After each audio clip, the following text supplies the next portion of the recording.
ano? May nakita kayo? Sabi ko na. Salamat po sa kooperasyon niyo, ma'am. Ang kukulit nyo kasi, di ba sinabi na nga namin, wala dito yung asawa niya. Alam mo kasi, ba't hindi mo nalang tanggapin na iniwan ka na ng asawa mo? Malamang yun, bumalik ka sa pamilya niya. Kaya nga eh, pagkatapos pagbibintlangan kami, Oo nga. pwede ba? Huwag ka na makabalik-balik dito. Sige na. Ano antay mo? Storbo kayo.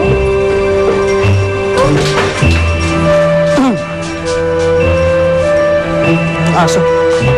Eh, sir, nag-away ho ba kayo ng asawa niyo bago siya mawala? Hindi po kami nag-away. Sumama lang loob niya.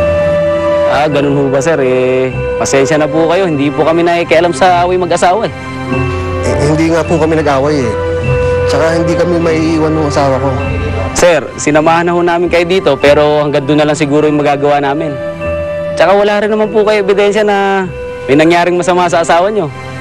Pasensya na kayo, sir, pero hindi kasama sa trabaho namin na maghanap ng naglayas na asawa eh.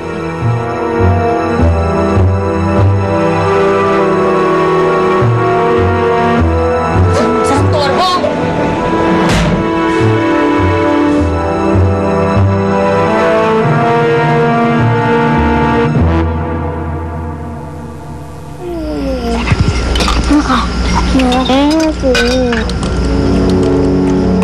Ano ba yan, Ate Frankie? Yung chicken mo, parang hilaw.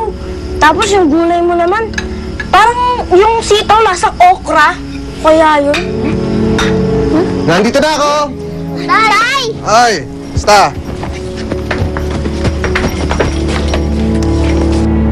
Tay, Frankie, salamat pala. Sinama mo yung mga bata. Wala pong problema daw. nasan po si nanay?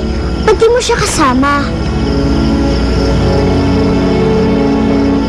Hindi. Tumawag siya kanina. Sabi niya hindi daw siya makakauwi dahil may sakit yung kaibigan niya sa probinsya. Wala mag-aalaga. Sino mag-aalaga sa amin? Nandito naman ako ah. Ako mag-aalaga sa inyo.